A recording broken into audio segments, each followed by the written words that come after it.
Hello, this is the Kenyan Sister, and I'm your host Bali Yodanadawa.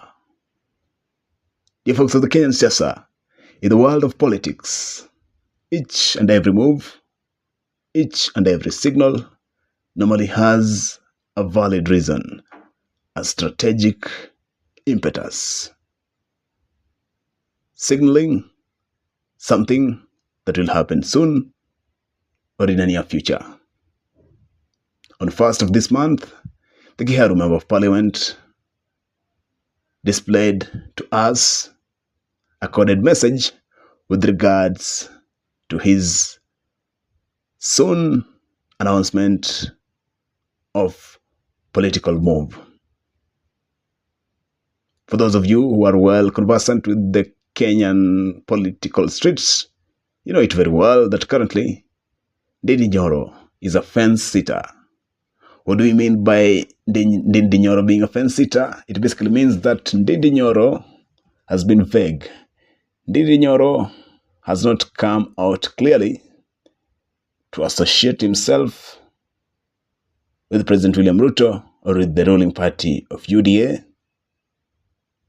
But again, he hasn't come out clearly to say that he belongs to the United Opposition, the faction being led by Kalonzo Musyoka and Rigathi Gachagua.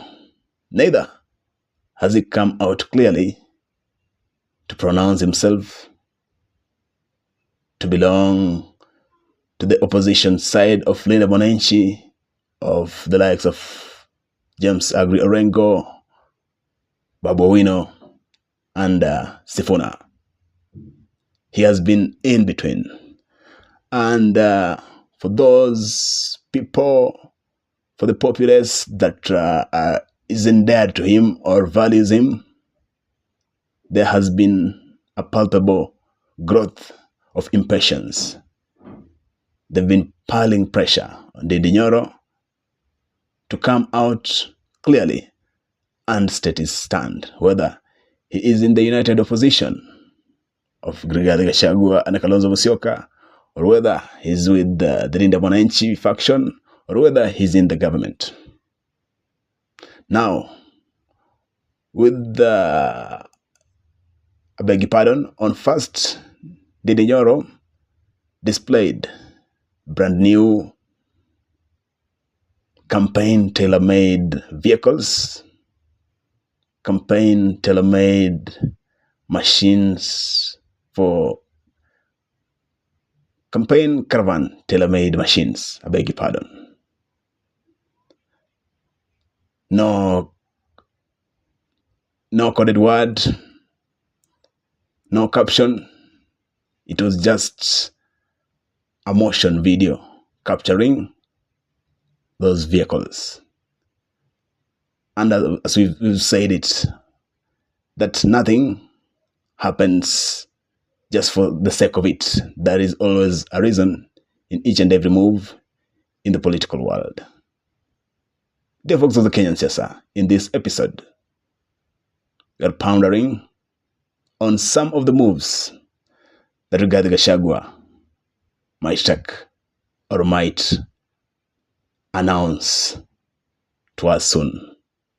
For those of you who know the current Mount Kenya politics well, it is obvious that Rigathi Gachagua has indeed done a marvelous job with regards to consolidating the Murima people. Rigathi Gachagua is coming out in a marvelous fashion as the undisputed kingpin. For those of you who also know Ndindi very well, you know it very well that Ndindi is a young, ambitious man and has been showing signals that in the near future, he might vie for the presidency. In the near future, when the time is ripe, he would like to be the Mount Kenya kingpin. And we know it very well. These things are not given on a silver platter. You have to sweat for it. You have to work for it.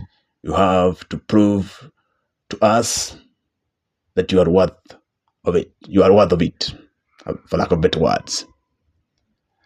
Now, with Rigathi Gachagua already appearing to be having an upper hand with regards to clinching the Gamer Nation kingpinship, this doesn't sit well with Ndindi Nyoro.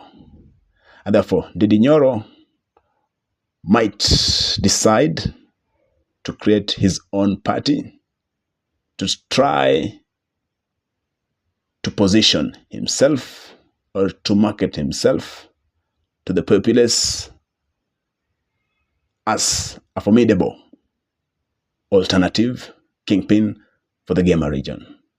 Because for you to vie for the presidency, first of all, you have to conquer your region. Therefore, we can just say that maybe Ndindi Nyoro might decide not to join the united opposition directly, but just come up with his own political vehicle, political party, to start charting the path of becoming the Mount Kenya kingpin, which will elevate him on the national dialogue table during the time that he will now settle to vie for the presidency.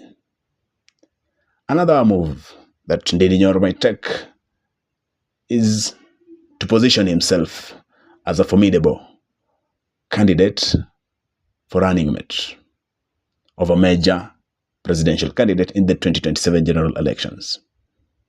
For you to be a running mate, it is very essential for you to have a considerable backing, or for you to bring tangible votes in the basket of the presidential candidate that you are assisting as a running mate.